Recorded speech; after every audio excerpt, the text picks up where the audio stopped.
Hello, and today we're going to talk about something called standard form. This is another form of writing a linear equation. So take some good notes, and here we go.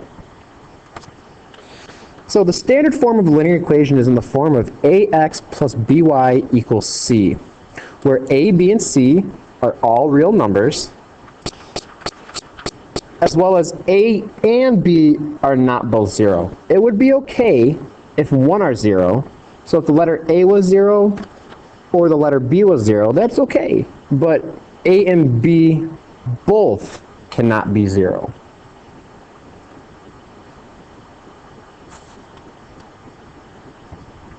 So what does this mean? Well, we can use the standard form to graph linear equations. And the best way to do this is using intercepts. So you can use both the x-intercept and the y-intercept to make a graph of the equation. The x-intercept is the point where the line crosses the x-axis. The y-intercept is the point on the graph where the line crosses the y-axis. And you only need 2 points to draw a straight line, so we use the 2 points where the line crosses the intercepts. So how do we do that? Well, to solve for the y-intercept, you plug in 0 for the x. Because remember, if it's going to cross the y-axis, your x-coordinate has to be 0. And your y-coordinate is going to be a certain number. And for the x-intercepts, you're going to plug a 0 in for the y. Because if we graph the point on the x-axis, well, the y-coordinate is going to be 0. So to solve for the y-intercept, you plug a 0 in for the x. To solve for the x-intercept, you plug a 0 in for the y. So let's see what that looks like. It says find the x and y-intercepts of the equation. So I'm going to separate this into 2 parts. I'm going to make it for when x equals 0, and when y equals 0. And this is the y-intercept, and this here is the x-intercept. So for the y-intercept, I'm going to plug 0 in for x. So that's going to give me 3 times 0 plus 6y equals 18. 3 times 0 is 0, and I'm left with 6y equals 18, y equals 3. So the y-intercept of this linear equation is at the point 0, 3. The x-intercept, we make y equal to 0. So we're left with 3x plus 6 times 0 equals 18. Well, 6 times 0 is 0, so I'm just left with 3x on the left side, and that equals 18. And then we divide both sides by 3, and I get x equals 6. So my y-intercept, my x-intercept is at the point 6, 0. So if I was to graph this, I'd plot the point 0, 3 and a point 6, 0, and I'd draw a straight line through them. Okay, try this one on your own. Find the x and y-intercepts of the equation 4x minus 9y equals negative 18.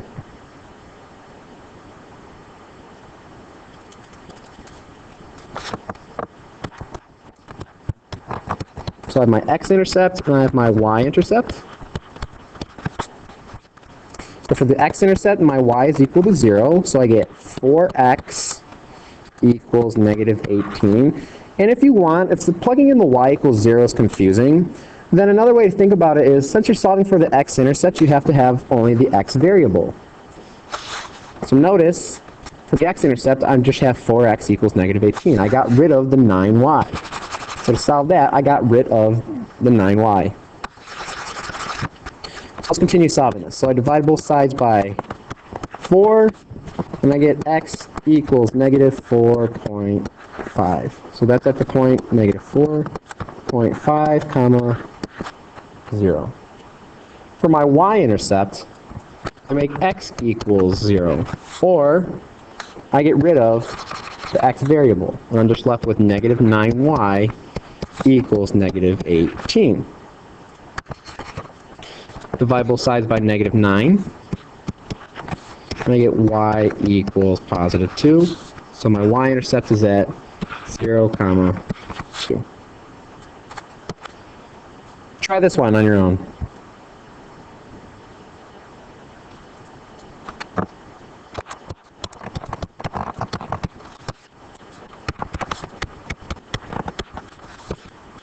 So for the x-intercept, I make my y equal to 0.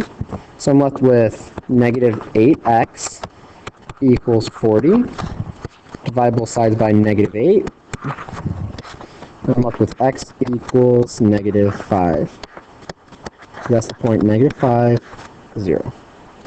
Now for my y-intercept, I get rid of the x variable, so I'm left with 10y equals 40. Divide both sides by 10. And I'm left with y equals 40 divided by 10, or 4. So the y-intercept is at 0, 4. Alright, so now let's see what this looks like when we graph it. So, use the x and y-intercepts to graph the equation. For the x-intercept, and if you want, you should do this on your own right now. So the x-intercept, and I have the y-intercept. So for the x-intercept, it's 3x equals 15, because my y equals 0. 5 times 0 is 0. Then I'm going to divide both sides by 3, and I get x equals 5. So that's at the point 5, 0. So I come to my graph and I plot that. 1, 2, 3, 4, 5. Right there. For my y-intercept, I make my x equal to 0, so 3 times 0 is 0. So I'm left with this 5y equals 15. Divide both sides by 5. I get y equals 3. So the y-intercept is at 0, comma 3. So go on the y-axis, 1, 2, 3, right there. And then I take a straight edge, and I draw the line through it. And bam! That's my linear graph right there. So that's how you graph using the x and y-intercepts. Graphing horizontal and vertical lines. So for a horizontal line, there is no x variable in the equation. So here are some examples of a horizontal line.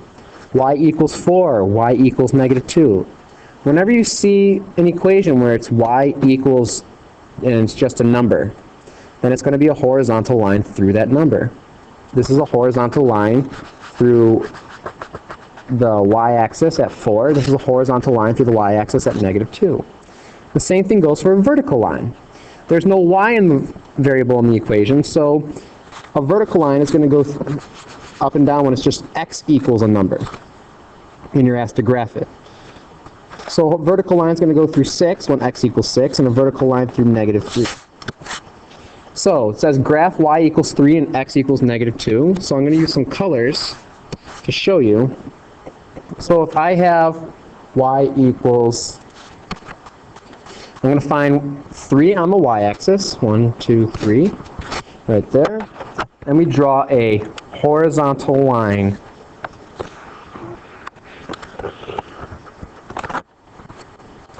y equals 3. Then x equals negative 2, I'm going to do in blue. Since it's just x equals, it's going to be a vertical line through the negative 2 on the x-axis. So there's negative 2 on the x-axis, so we draw a vertical line through it. And that's the graph. Then finally, the last part we have to work with is transforming to standard form using integers. So transform an equation to standard form, you have to eliminate the fractions first. So I have the equation y equals 3/4 x plus 5. This is in slope-intercept form. I want to go to standard form, which is ax plus by equals c. So the first thing you have to do is we have to get rid of that fraction. And the best way to do this is multiply by the denominator of that fraction. So since my denominator is 4, I'm going to multiply everything by 4. And so that gives me 4y equals, and 3/4 times 4, well, that's just going to cancel out the numerator and denominator. So I'm just going to be left with 3x, and then 4 times 5 is 20. In the next part, I'm going to subtract 3x from both sides. And I get negative 3x plus 4y equals 20. And that's the equation transformed into standard form. Try this one on your own. Y equals negative 2/5 x plus 1.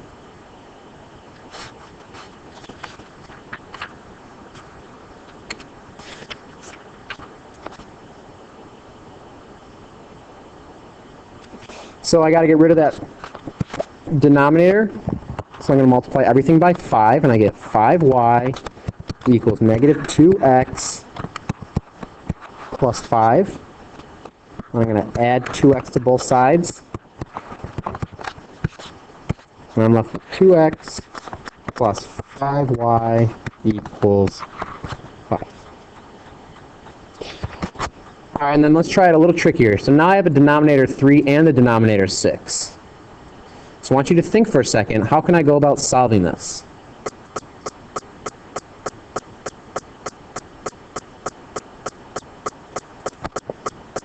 Well, since I have a denominator 3 and a denominator 6, and I need to get rid of these fractions, I have to multiply by the common denominator. So if you have to figure out what's the common denominator between 3 and 6, and it's 6.